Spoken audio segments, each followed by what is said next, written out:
Now listen. All these people were disciples and apostles of Jesus. They could walk with Jesus. They related with Jesus. They could see him in vision. But what happened? They were heavily persecuted. They were killed terribly. They suffered heavily. But none of them denounced Jesus. But in this generation, they just abuse you once for following Christ. You walk away. In this generation, you're walking, you meet someone selling chicken. You're mesmerized and you feel like wanting to eat. When you touch your pockets and you realize there's nothing, and then you say, this Bolokala is doing me nothing. You walk out of salvation. Those disciples and apostles of Jesus, they endured more. You see what we are experiencing now? The storm is not so tough. But then they were beheaded publicly. But none of them denounced Jesus.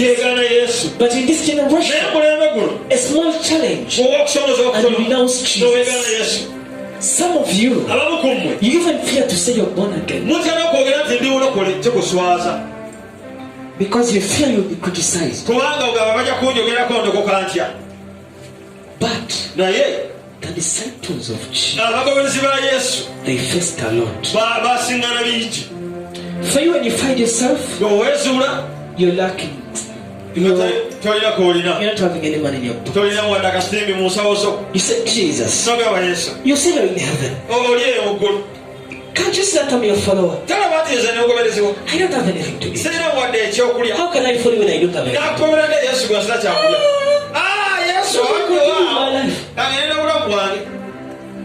It does not mean that Jesus is not there. He's there. He's watching you. He has better plans. Are you with me? When the disciples were being hung, when they were being beheaded, when they were being stoned, before they were stabbed, before John was thrown in cooking oil, Jesus was there. He was there with them. He did not stop that, but he permitted it to happen.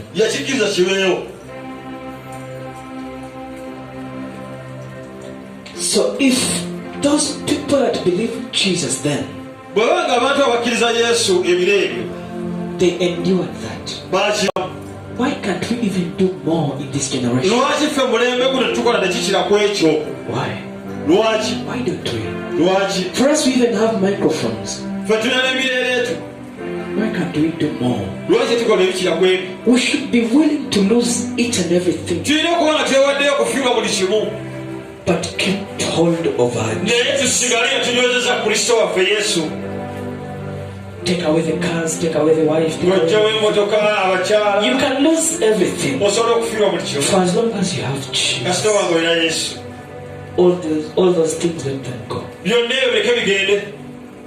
Your parents can denounce you for following Jesus, but get hold of Jesus. The one who may hate you, if they hated Jesus, who are you? Are you more special than him? He promised us that we shall be persecuted. So we are just passing through the sweet persecution. Are you with me? Meshach, Shadrach, and Abednego, when they were thrown in the pit of fire, They knew Jesus was with them. Even though the fire was too much, they kept on singing songs of praise. They kept on glorifying His name. They kept on worshiping Him. And they were saved. Because they kept their eyes on Jesus. Peter was crucified to death.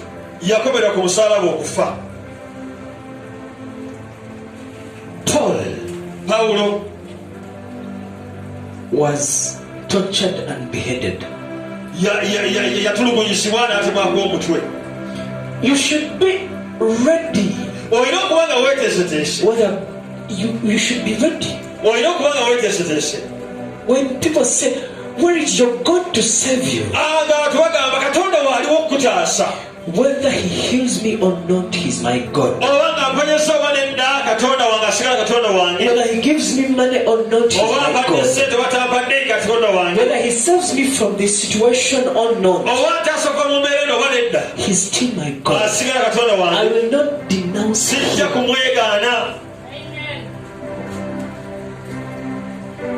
That should be your principle. Whether He heals me or not, He's still my God. I will not denounce Him.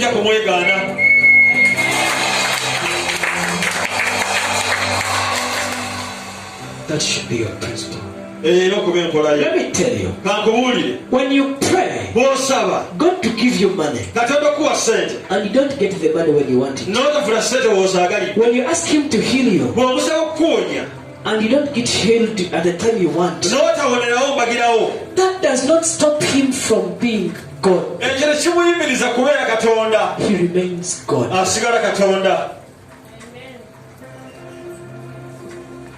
Because He's God. That is Him. He's God. His position in our lives should remain constant all the time. Should be untouched. We should not compare Him to anything. Because I'm not having money, I run away from Him. No. Whether I have money or I don't, I will not denounce Jesus.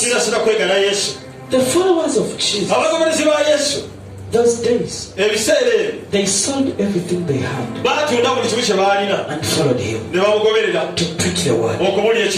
They let go of everything they had. They walked away from their families to go preach the word.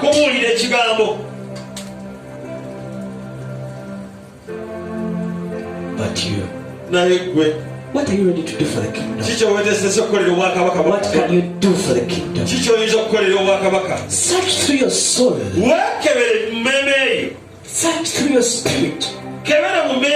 And ask yourself, what can I do to build the kingdom? Every day, as a child of God, it is your role to go evangelize, to go win souls for the kingdom. The disciples of Jesus, the apostles, many were not killed in their homeland.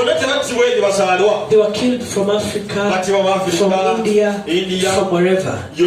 They pushed themselves beyond. They walked. They didn't have cars. They walked and went to look for those souls that are longing for God. The lost ones. And they want them for God.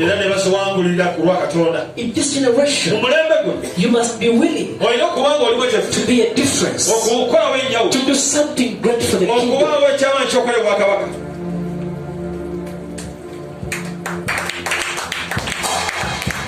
Be ready to do more for the kingdom of God. To God be the glory.